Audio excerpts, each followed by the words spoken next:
Your knuckles have been making a sound your entire life that every adult you trusted told you was harmful. The pop when you pull a finger, the crack when you twist your neck, the cascade down your spine when you stretch in the morning. You have heard it tens of thousands of times. You have never been told what it actually is.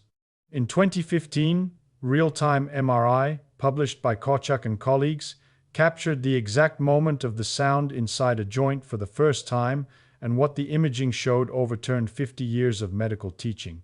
One physician tested the most persistent myth about this sound on his own body for 60 years. The result arrives later. Every joint you have ever cracked, knuckle, neck, back, toe, ankle, operates through this mechanism. The sound that has alarmed parents and teachers for generations was never the sound of damage. It was the sound of gas physics operating in a space too small to see and too brief to observe without imaging technology that did not exist until 2015. Your knuckle is a sealed capsule. Two bone ends, separated by a gap, enclosed in a tough fibrous shell filled with fluid. The fluid, synovial fluid, is a viscous, protein-rich liquid, not water, one that changes its flow behavior under pressure, becoming thinner when the joint moves quickly and thicker when it bears a sustained load. The fluid serves three functions. It lubricates the cartilage surfaces so they glide rather than grind. It delivers nutrients to the cartilage, which has no blood supply of its own, and relies entirely on the fluid for oxygen and glucose.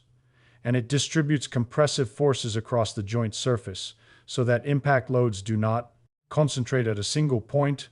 Dissolved in this fluid are gases, primarily carbon dioxide, nitrogen, and oxygen, held in solution by the resting pressure inside the capsule. The physics governing how much gas stays dissolved is Henry's law. The amount of gas a liquid can hold is proportional to the pressure above it. Higher pressure, more gas stays dissolved. Lower pressure, gas comes out of solution. You've seen Henry's law every time you open a bottle of carbonated water. The sealed bottle is pressurized. The carbon dioxide stays dissolved. You twist the cap, the pressure drops, and bubbles appear instantly, gas escaping solution because the pressure holding it there has been removed. Your knuckle operates through identical physics at a smaller scale. When you pull a knuckle apart, bending the finger, pulling it straight, applying traction, you stretch the joint capsule. Stretching the capsule increases the internal volume. Increasing the volume decreases the internal pressure. Following Boyle's law, pressure and volume are inversely proportional in a sealed system. As the pressure drops, the dissolved gases approach their vapor pressure threshold, the point at which the liquid can no longer hold them in solution. When the threshold is crossed, the gases flash out of solution and a bubble forms in the joint space. Formation of that bubble is the crack. The sudden appearance of a gas-filled void in a liquid produces a pressure wave. The surrounding fluid rushes toward the void and then rebounds as the bubble stabilizes. This pressure wave propagates through the joint capsule, the surrounding tissue, the skin, and into the air as an acoustic impulse. The sharp, percussive quality is characteristic of all cavitation events: impulsive, broadband, brief. It sounds violent because the physics is sudden. The pressure transition from liquid to gas at the threshold happens in less than a millisecond. For 50 years before the Kochuk study, the accepted theory was that the crack came from a bubble collapsing, forming first and then imploding. Unsworth and colleagues proposed this in 1971. The MRI showed the opposite. The sound synchronized precisely with the moment of bubble formation, a bright flash appearing in the joint space at the exact instant the crack was heard. No collapse was observed. The bubble persists in the joint space after the sound and is gradually reabsorbed over the following 20 to 30 minutes. The cavitation mechanism your knuckle uses is the mechanism a pistol shrimp uses as a weapon. The pistol shrimp closes its oversized claws so rapidly that it creates a cavitation bubble in the surrounding water. The bubble collapses unlike your knuckle bubble, which persists, and the collapse produces a pressure wave powerful enough to stun or kill small prey. The water temperature at the point of collapse momentarily exceeds the temperature of the sun's surface. Your knuckle operates through identical formation physics at a gentler scale. The bubble forms but does not collapse violently because the viscous synovial fluid dampens the energy. The shrimp weaponized cavitation. Your joint produces it as a byproduct of stretching. The underlying physics pressure drop below vapor threshold in a liquid medium is shared. Industrial cavitation erodes ship propellers and damages hydraulic pump impellers through repeated bubble collapse against metal surfaces. The comparison to knuckle cracking is physically accurate in mechanism but misleading in consequence. Industrial cavitation occurs in water, a low-viscosity fluid that transmits pressure waves efficiently to solid surfaces. Your joint operates in viscous, shock-absorbing fluid that dissipates the wave before it reaches the cartilage, and the bubble persists rather than collapsing against a surface. The medium protects what the physics could theoretically damage. That reabsorption period is why you cannot crack that knuckle twice in rapid succession. After the crack, the gas that formed the bubble must redissolve into the fluid. Henry's law operates in reverse. As the joint returns to resting pressure, the gas gradually goes back into solution. The process takes 20 to 30 minutes. During that window, there is insufficient dissolved gas remaining to produce a new cavitation event. The joint must reload before it can fire again. You have tested this without knowing the physics. You cracked a knuckle, tried immediately to crack it again, and nothing happened. You waited 5 minutes, 10, 20, and the crack returned. What you experienced as it needs to reset was gas dissolution kinetics. The joint was not recovering from an injury. It was repressurizing its ammunition. Force required to produce the cavitation is modest, approximately 7 to 15 newtons, depending on the joint and the individual. For comparison, a firm handshake generates 40 to 60 newtons across those joints. Gripping a jar lid generates more. The collagen and elastin fibers in the joint capsule are designed to accommodate forces many times larger than the cracking threshold during normal hand use. The stretch that produces the crack is well within the engineering tolerance of the capsule. Nothing is being torn. Nothing is being strained beyond its design range. The capsule stretches, the volume increases, the pressure drops, the gas flashes out, the sound occurs, and the capsule returns to its resting state. The entire event takes less than 300 milliseconds. One question the cavitation physics does not answer: why does cracking feel good? If the sound is just gas physics, the satisfaction should be neutral. You do not feel satisfaction when a champagne bottle fizzes. The pleasure of cracking is in the stretch that produces the bubble, not in the bubble itself. When the joint capsule stretches beyond its resting length, it activates stretch-sensitive receptors embedded in the capsule wall sensors that detect sustained stretch and tension in the joint's connective tissue. These receptors send a signal to your brain that recalibrates the joint's position map, updating the model of where the joint is in space, how much range it has, and what its resting tension should be. The post-crack sensation of increased range and reduced stiffness is this recalibration. Nothing structural has changed in the joint. The cartilage has not moved. The bones have not moved. But the sensory system has been reset by the stretch, and the updated model reports more range and less tension than the pre-crack model did.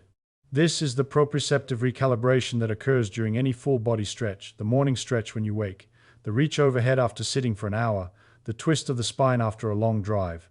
The receptors that map joint position update their reference after being taken through a range that exceeds their resting baseline.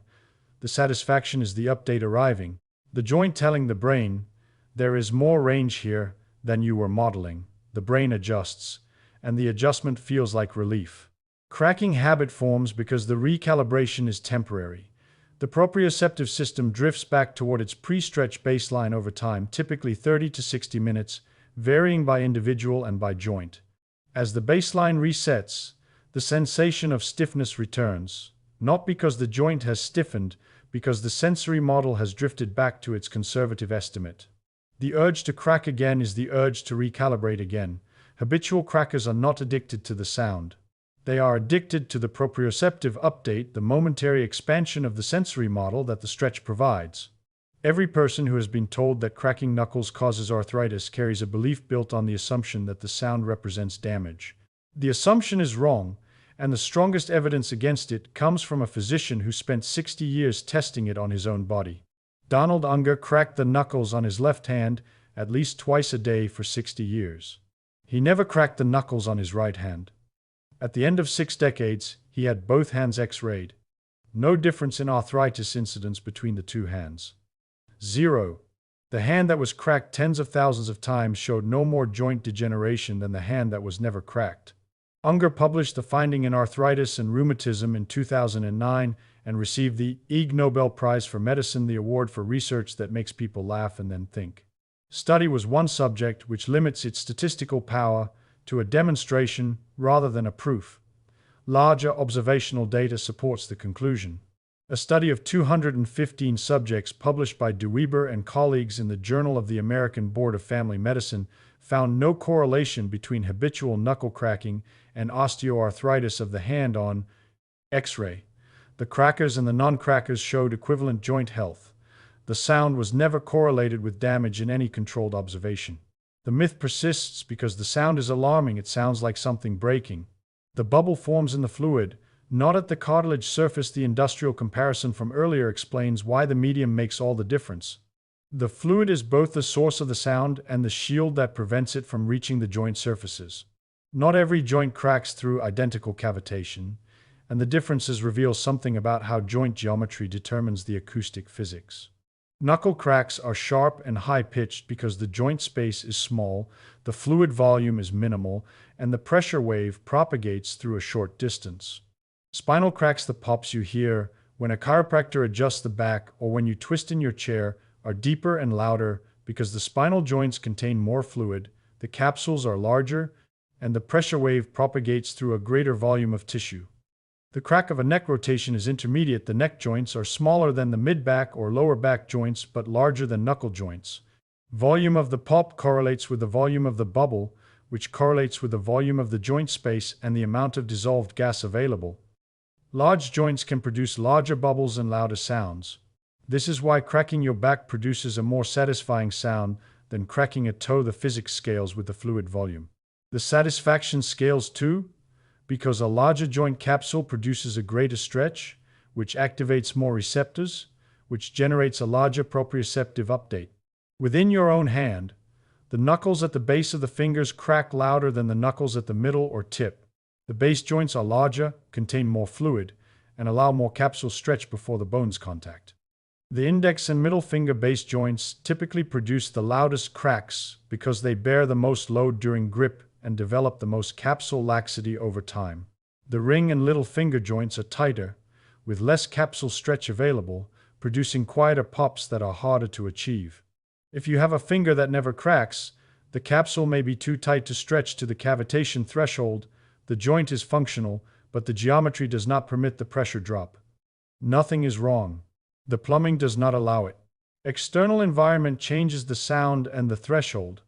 Underwater, the crack is muffled. Water transmits the wave differently, producing a deeper sound from identical cavitation.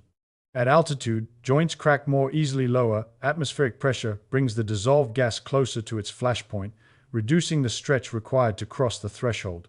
If your knuckles have popped spontaneously during a flight, the cabin pressure reduction crossed the cavitation point without you pulling. Morning cracking is louder and more extensive than evening cracking, and the reason connects joint physiology to the sleep position discussion in a way most people have not considered. During sleep, your joints are stationary for hours. Synovial fluid production continues, but without the movement that distributes it. The fluid accumulates unevenly. The joint capsules cool slightly as peripheral blood flow decreases during sleep. Gas solubility increases at lower temperatures, Henry's law again, so more gas dissolves into the cooled synovial fluid overnight. When you wake and begin moving, the joints warm, the gas solubility decreases, and more dissolved gas is available to form bubbles. Every joint is loaded with more dissolved gas than it carried at bedtime. The morning stretch that produces a cascade of cracks across your spine, shoulders, and knuckles is the overnight gas accumulation being released as you return the joints to their waking temperature and their waking movement range. Cascade feels satisfying because multiple proprioceptive resets occur simultaneously, dozens of joints updating their position models after hours of immobility. The morning stretch is a hydraulic system depressurizing after 8 hours of static loading. Temperature affects cracking beyond the overnight accumulation. Cold hands crack more easily and more loudly than warm hands. The mechanism is gas solubility. Colder fluid holds more dissolved gas, providing more raw material for cavitation. If you have noticed that your knuckles crack more readily in winter or after holding a cold glass, the physics is Henry's law applied to temperature. More dissolved gas means the vapor pressure threshold is crossed more easily when the joint stretches, and the resulting bubble is larger because more gas is available to fill it. Now, if you are over 45, you may have noticed changes in your cracking. Some joints that used to crack easily no longer produce the sound, while others crack more. The changes track two age-related processes. Cartilage thins with age, increasing the resting joint space. In some joints, more volume means more pressure drop per stretch, easier cavitation, louder cracks. Synovial fluid composition changes. The concentration of the acid that gives the fluid its viscosity decreases with age, reducing the fluid's viscosity. Lower viscosity transmits the cavitation pressure wave more efficiently, producing a louder sound from a smaller event. But some joints develop small bony projections that reduce joint mobility and prevent the capsule from stretching far enough to cross the cavitation threshold. These joints go silent. The silence is restricted range, preventing the stretch that produces the pressure drop.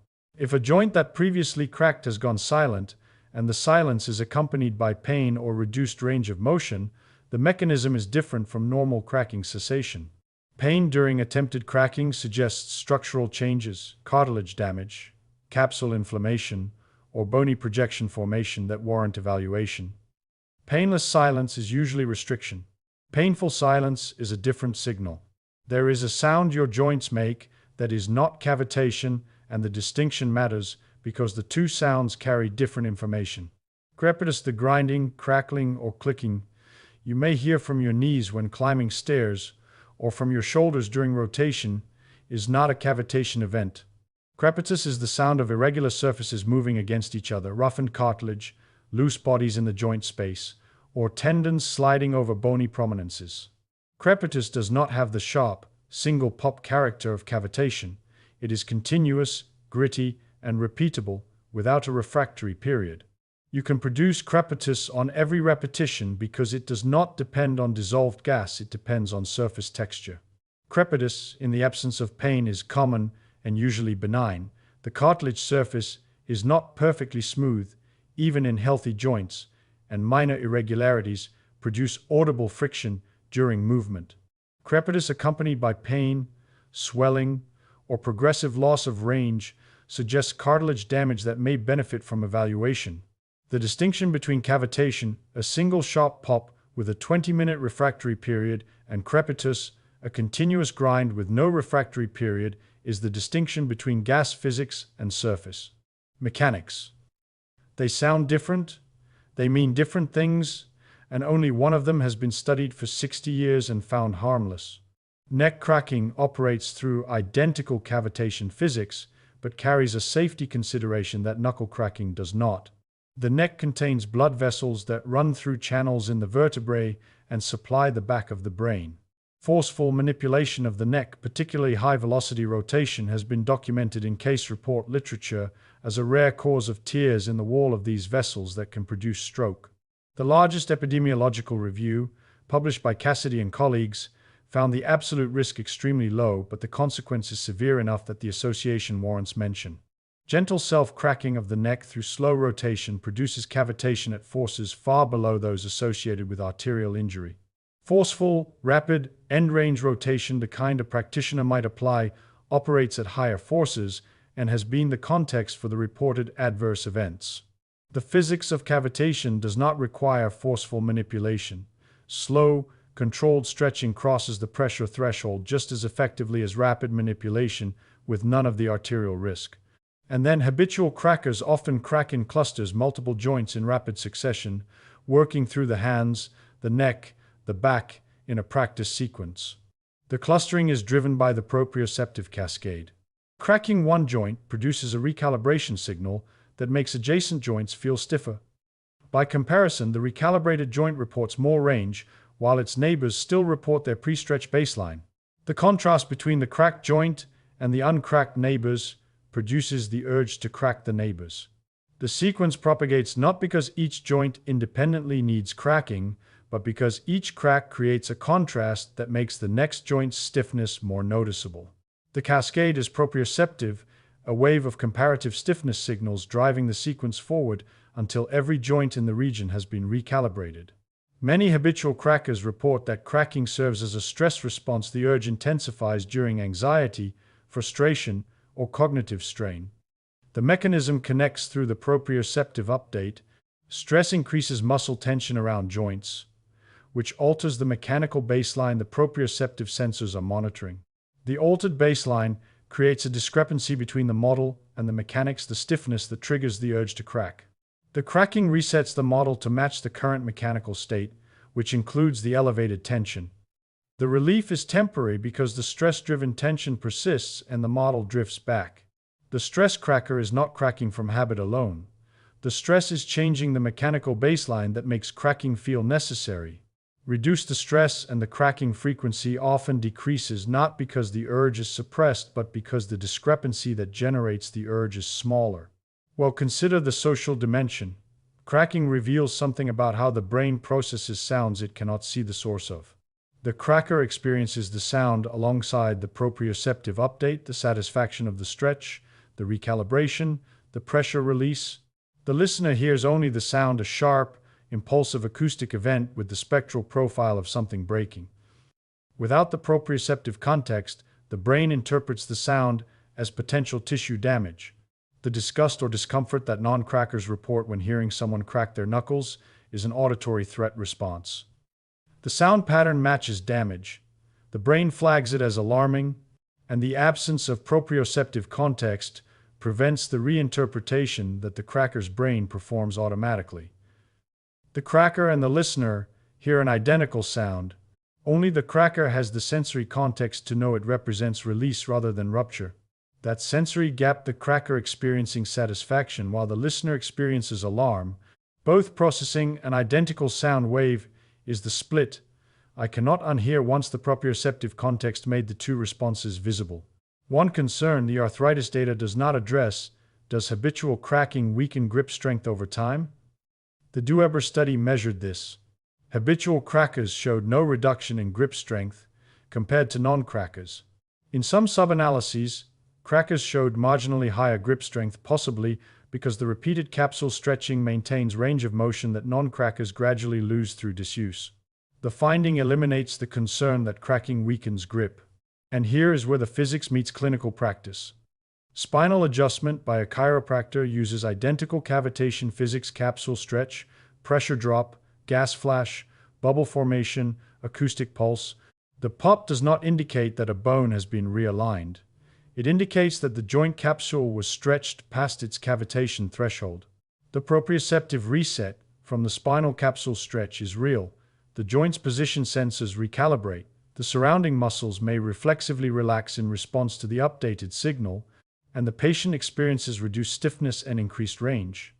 Whether the adjustment produces therapeutic benefits beyond the proprioceptive reset remains debated in the medical literature. The pop is physics. The clinical interpretation of the pop is where physics ends and claims begin. You can predict whether a joint will crack before you attempt it, and the prediction reveals how well you read your own proprioceptive state.